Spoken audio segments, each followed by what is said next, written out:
Hi everyone, this is कीर्ति तिवारी। आज की class में हम लिटरेरी टर्म्स डिस्कस करेंगे जो डिफरेंट एग्जाम्स में हमसे पूछे गए हैं। इससे पहले हमने इस टॉपिक पर 265 एमसीक्यूज डिस्कस कर लिए थे जो प्रीवियस ईयर एग्जाम्स में हमसे पूछे गए हैं। उसके बाद मैंने काफ़ी टाइम से वीडियो नहीं बनाया, आज काफ़ी दिन के बाद मैं वीडियो बना रही हूँ। तो आज की क्लास में हम 266 से स्टार्ट करेंगे। ठीक है, जो लोग स्टार्टिंग से इन MCQs को देखना चाहते हैं वो मेरे चैनल मतलब होम पेज पे जाकर प्लेलिस्ट पे क्लिक करेंगे तो लिटरेरी टर्म्स पार्ट 1 पार्ट 2 ऐसे उनको वीडियोस इसके मिल जाएंगे। ठीक है, पार्ट 1 पार्ट 2 से मैंने इसके बना रखे हैं। तो चलिए स्टार्ट करते हैं आज की क्लास। क्वेश्चन नंबर है 266। विच of the following names of writers is not included in Konkani school. ठीक है, इनमें से कौन सा राइटर है, यानी कौन से राइटर हैं जो कोकनी स्कूल में ऐड नहीं है। तो यहाँ पर आपके ऑप्शंस हैं जॉन कीट्स, हैजलिट, कॉलरिज और लेहंट। ठीक है, कोकनी स्कूल एक डेरोगेटरी टर्म है जो एक ग्रुप ऑफ पोइट्स को दिया गया था, जिसके अंदर यहाँ से 3 राइटर उसमें इंक्लूडेड हैं जिनके नाम हैं जॉन कीट्स, हैजलिट एंड लेहंट।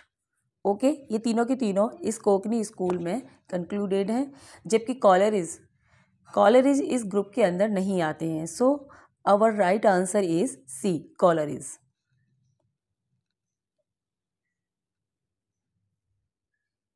ठीक है, कॉलरिज का जो संबंध है वो लेग पोइट से है। ये लेग पोइट ग्रुप में आते हैं। लेग पोइट ग्रुप में वर्ड्सवर्थ, कॉलरिज के साथ रॉबर्ट सूथी, ये 3 लोगों का वहाँ ग्रुप है। और ये जो कोकनी स्कूल है ये जॉन कीट, हैजलिट, लेहंट से एसोसिएटेड है। ठीक है, NVS PGT 2014 में ये क्वेश्चन आया। नेक्स्ट देखते हैं। नेक्स्ट है 267। Of the following Indian writers writing in English who does not belong to Indian diaspora. ठीक है, इनमें से कौन से राइटर हैं जो इंडियन डायस्पोरा में शामिल नहीं है। सलमान रश्दी, किरण नागरकर, किरण देसाई, VS नेपाल। सो ये सारे के सारे ऑथर सबसे पहले तो इंडियन हैं। इनमें से कौन से इसमें शामिल नहीं है वो आपको बताना है। सो राइट आपका आंसर है VS नेपाल। ये इसमें इस ग्रुप में शामिल नहीं है। D will be right option. ठीक है, ये रही इसकी explanation. Sir Vidyadhar Suraj Prasad Nepal, born 1932, is a Nobel Prize winning British writer who was born in Trinidad. He is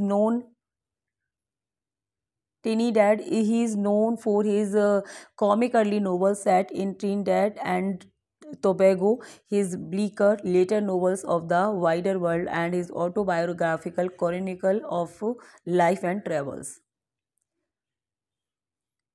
next है यहाँ पर question number 268। A poem in which a single speaker at a critical moment address another whose presence is implicit in what the speaker says is.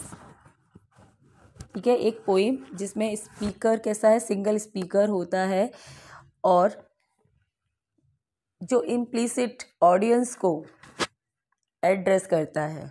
ठीक है, उसे क्या बोलते हैं। Options हैं आपके ए सॉलिलॉक्वी, अ नसाइड, अ डायलॉग या फिर ड्रामेटिक मोनोलॉग।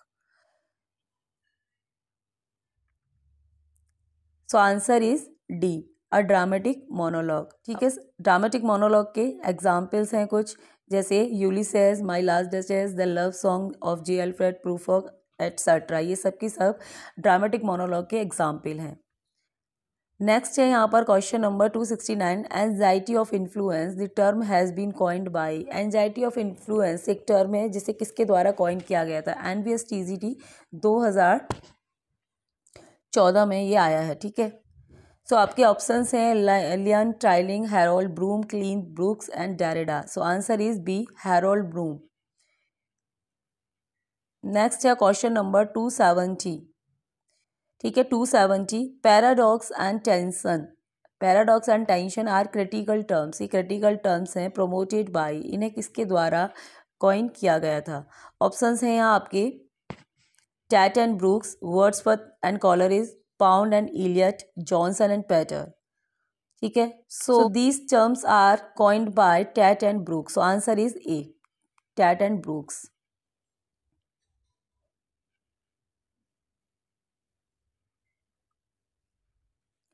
नेक्स्ट है 271, according to Coleridge what it is, dissolve, diffuse, dissipate in order to recreate and to unify. तो कॉलरिज के अनुसार क्या है ये, जो डिजॉल्व है, डिफ्यूज, डिसिपेट करता है in order to recreate and unify. ठीक है, नया क्रिएट करने के लिए, नया यूनिफाई करने के लिए ये डिजॉल्व, डिफ्यूज, डिसिपेट करता है। क्या है वो उनके अनुसार, फैंसी है, सेकेंडरी इमेजिनेशन है, एपिफेनी या फिर sensibility. So right answer is B, secondary imagination. इनके अनुसार, इनका मानना है कि जो सेकेंडरी इमेजिनेशन है वो एक क्रिएटिव फैकल्टी होती है जो क्या करती है, कुछ नया क्रिएट करने के लिए, ठीक है, हमारे अंदर जो हमारी मेमोरी है उसको डिफ्यूज, डिसिपेट करती है। नेक्स्ट है question number 272, which of the following feminist critic use the term gynocriticism for the first time. ठीक है, इनमें से कौन सी फेमिनिस्ट क्रिटिक्स हैं जिन्होंने गायनोक्रिटिसिज्म टर्म को फर्स्ट टाइम यूज़ किया था। Kate Millett, Simone de Beauvoir, Mary Ellmann and Elaine Showalter. कौन है इनमें से जिन्होंने इस टर्म को फर्स्ट कॉइन किया था? So right answer is D, Elaine Showalter, who use this term first time. ठीक है, आंसर है ये, गायनोक्रिटिसिज्म और gynocritics is the term coin in the 70s, है ना, बाय एलनी सॉल्टर। इनके द्वारा इसे कॉइन किया गया to describe a new literary project intended to construct a female framework for the analysis of women's literature. ठीक है, नेक्स्ट है 273, the term campus novel is associated with. ये टर्म कैंपस नोवेल किसके साथ एसोसिएटेड है? Option है आपके Graham Greene, William Golding, Margaret Drabble और Kingsley Amis. So right answer is D, Kingsley Amis is associated with this term. Next है question number 274, 274, the first tragedy written in English is. English में English की first tragedy कौन सी है ये बताना है। ऑप्शन है Edward second, doctor Faustus, the Jew of Malta, Gorboduc. So Gorboduc is the first tragedy of English. So right answer is D, Gorboduc. ठीक है, द ट्रेजेडी ऑफ गार्बोडक 1561 में से लिखा गया था, is the first English tragedy in blank verse. It was written Thomas Sackville and Thomas Norton. ठीक है, इनका कोलैबोरेशन में लिखी गई, ये दोनों राइटर के नाम है। The writers of the story, the writer of the story of the play from Geoffrey. ठीक है, इन राइटर्स ने इस स्टोरी का जो सोर्स है वो history of the king of Britain से लिया था। ठीक है, नेक्स्ट है यहाँ 275, नेक्स्ट क्वेश्चन, हाँ नेक्स्ट है 275, who is not member of the Bloomsbury group.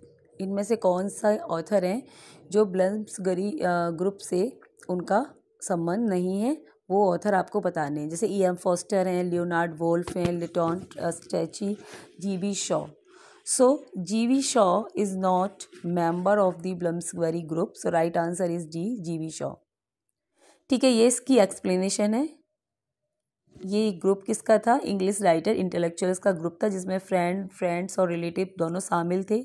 इसके जो मेंबर्स हैं, इसके 10 कोर मेंबर्स हैं। वो मेंबर्स ये हैं, ठीक है, क्लाइव, यहाँ पे जैसे क्लाइव वेल हैं, Clive Bell, Vanessa Bell, E.M. Forster, Roger Fry, है ना, डंकन ग्रांट और जॉन मेनार्ड कीनेस, है ना, डेसमंड मैकार्थी, लिटन स्ट्रेची और Leonard Woolf and Virginia wolf.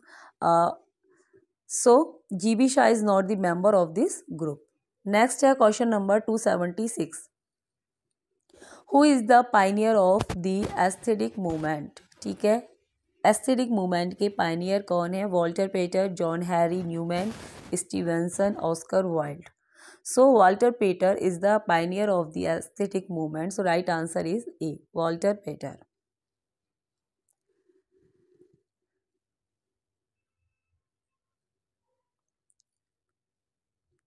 Next है question number 277, who of the following is known for aphoristic prose style. ठीक है, इनमें से कौन है जिसने एफोरिस्टिक प्रोज स्टाइल के लिए जाना जाता है। एफोरिस्टिक का मतलब होता है सूत्रमय, ठीक है, यानी साइंटिफिक लैंग्वेज का यूज़ करते हैं। William Hazlitt, Charles Lamb, GK Chesterton या Francis Bacon. So right answer is D, Francis Bacon is known for aphoristic prose style. Next है question number 278, understanding poetry by Brooks and Warren encapsulate the principle of. Option है यहाँ आपके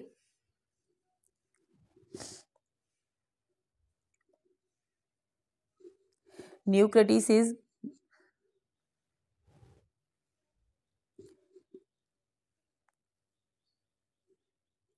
options हैं आपके new criticism, new historicism, reader response theory, Marx criticism. So answer is A, new criticism.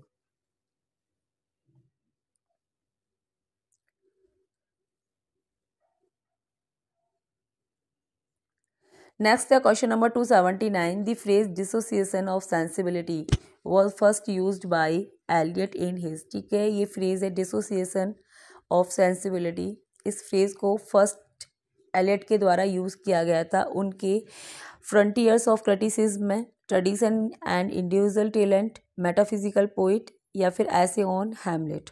So right answer is C, उनके metaphysical poet उनका ऐसे है, उसमें इस टर्म को उन्होंने यूज़ किया था फर्स्ट टाइम।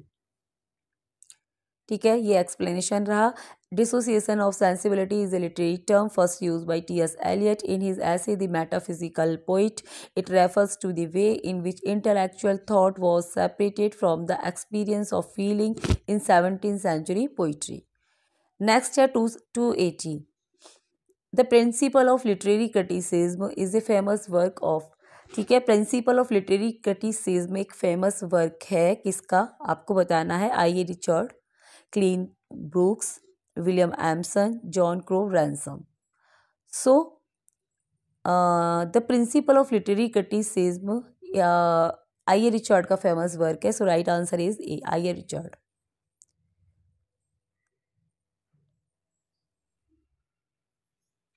नेक्स्ट है 281, verse that has no set theme, no regular metre.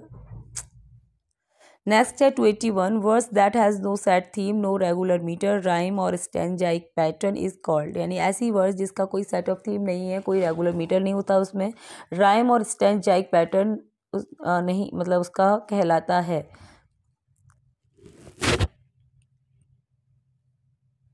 Next है 281, verse that has no set themes, no regular metre, rhyme और स्टैंजाइक पैटर्न इज कॉल्ड। ठीक है, ऐसी वर्स जिसमें कोई सेट ऑफ थीम नहीं है, कोई रेगुलर मीटर नहीं है, कोई राइम और स्टैंजाइक पैटर्न नहीं है, उसे कहा जाता है blank verse, flexible verse, heroic verse या फिर फ्री वर्स।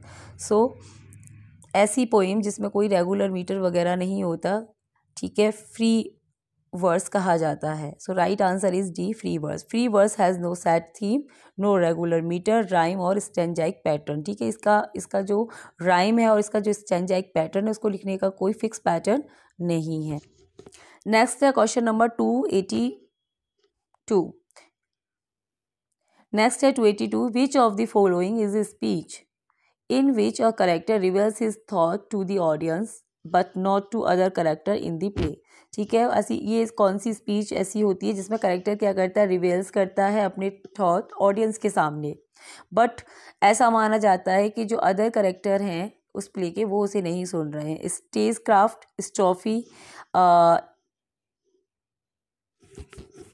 स्टाइकोमिथिया या soliloquy. So answer is D, soliloquy. Soliloquy वो स्पीच होती है जिसमें करेक्टर अपने जो थॉट हैं उन्हें रिवेल करता है ऑडियंस के सामने। ठीक है, D will be right option. In soliloquy is a speech in which a character reveals his thought to the audience but not to other character in the play, hence option D is correct. ठीक, next है question number 283, which of the following comprises some important elements such as plot, exposition, foreshadowing, rising action, climax, falling action and resolution. Option है यहाँ आपके non fiction, fiction, drama, pros.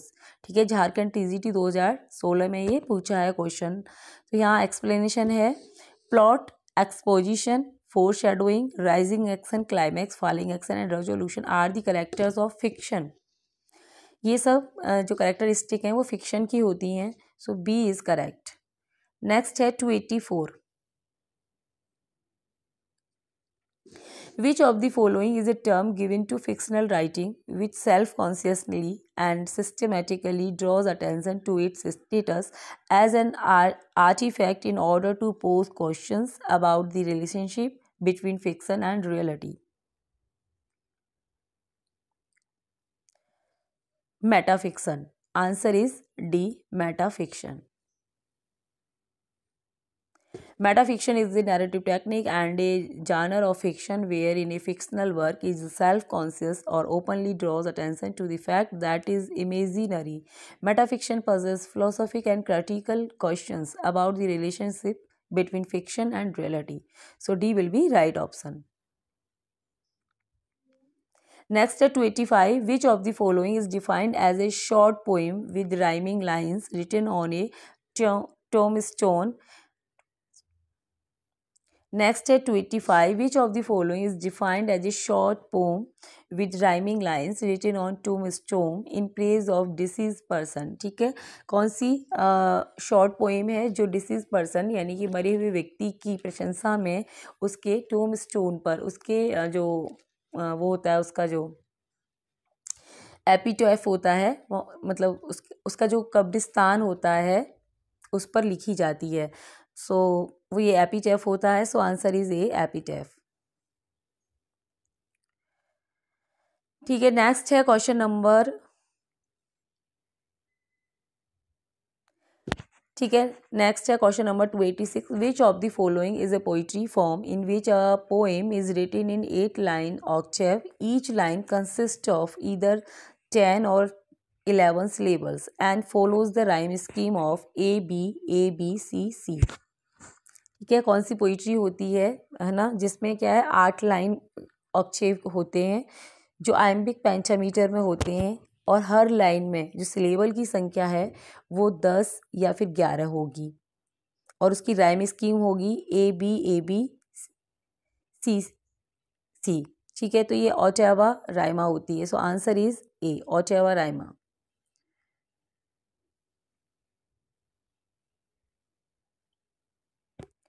Next है 287, identify the following statement as true और false. ठीक है, यहाँ पे 2 statement दिए गए हैं, आपको ये फाइंड आउट करना है कौन सा सही है। तो a pastoral poem that is often silly or whimsical written in 5 lines with an A. ठीक है, ये राइम स्कीम होती है उसकी। Often limerick tell a short humorous story. ठीक है,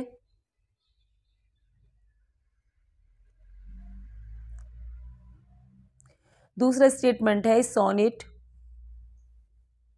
दूसरा स्टेटमेंट है यहाँ पर, a sonnet contains 14 lines typically written two rhyming stanza known as rhyming couplet at the end. ठीक है, तो आपके जो 2 स्टेटमेंट दे रखे हैं उनमें से जो पहला वाला था वो तो रॉन्ग था, क्योंकि जो पेस्टल पोएम होती है वो ह्यूमरस नहीं होती है ना। और ये जो दूसरा स्टेटमेंट है कि सोनेट में 14 लाइन्स होती हैं और टिपिकल राइमिंग ये राइमिंग स्टेंजा में लिखी जाती है, जिसमें है ना 2 स्टेंजा। पहला वाला स्टेटमेंट तो आपका रॉन्ग है, क्योंकि पेस्टरल पोइम लिमरिक नहीं होती है ना और ह्यूमरस नहीं होती। और जो सेकंड स्टेटमेंट है आपका, जो एक सोनेट कंटेंस 14 लाइन्स, तो ये वाला आपका सही है। So answer will be D, 1 false 2 true. दूसरा वाला सही है और जो पहला वाला स्टेटमेंट था वो आपका रॉन्ग था। नेक्स्ट है 288, अ सब्सिडियरी और सबऑर्डिनेट और पैरेलल प्लॉट अ प्ले और स्टोरी। ठीक है, कोई भी स्टोरी या कोई प्ले है उसमें कोई पैरेलल प्लॉट है। ठीक है, यानी मेन स्टोरी के साथ साथ कोई साइड बाई मतलब कोई साइड में कोई दूसरी स्टोरी भी चल रही है और story that coexist with the main plot, जो को एग्जिस्ट करती है मेन प्लॉट के साथ, उसे बोलते हैं सिंबल, सब्जेक्ट, सिनिकोडकी और subplot. So answer is D, subplot बोलते हैं उसे। ठीक है, अ सब्सिडरी और सबऑर्डिनेट और parallel plot in a play और story that coexist with the main plot is a subplot. So option is D. Next है 289, what is one of the longest type of poem which has been around for thousand of year? Elegy, epic poem, free verse, ballad. So answer is B, epic poem. ठीक है, epic poem is one of the longest type of poem, epic poetry. An epic poem is a long narrative poem that is usually about heroic deeds and events that are significant to the culture of the poet. So B is correct.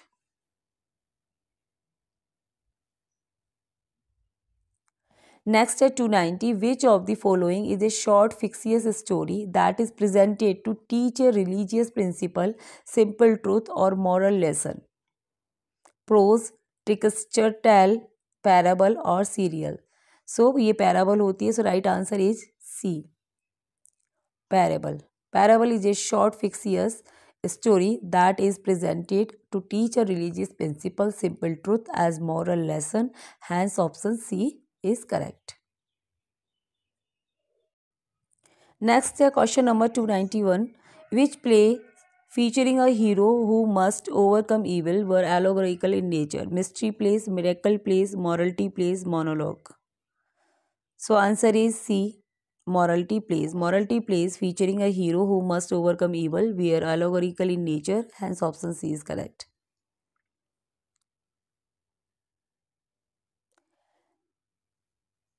Next है 292, identify the following statement as true और false. यहाँ पर statement आपको find out करनी है कौन सा true है और फॉल्स है। Ah hyperbole is an outrageous exaggeration that emphasis a point that can be ridiculous और funny. Hyperbole can be added to fiction to add colour and depth in a character. दूसरा statement देखिए,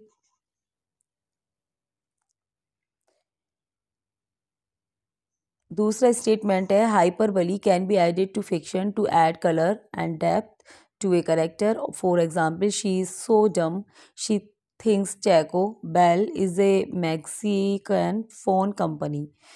सो यहाँ पर answer हो जाएगा आपका ए। जो first वाला था वो भी ट्रू था, सेकंड भी ट्रू, मतलब दोनों statement are true, both the statement are true. Hyperbole derive from Greek word, meaning होता है इसका overcasting, is a figure of speech that involve an exaggeration of ideas for the sake of emphasis. So guys, this is all about this video. Rest of the questions we will discuss in the next video. Thanks for watching. Thank you so much.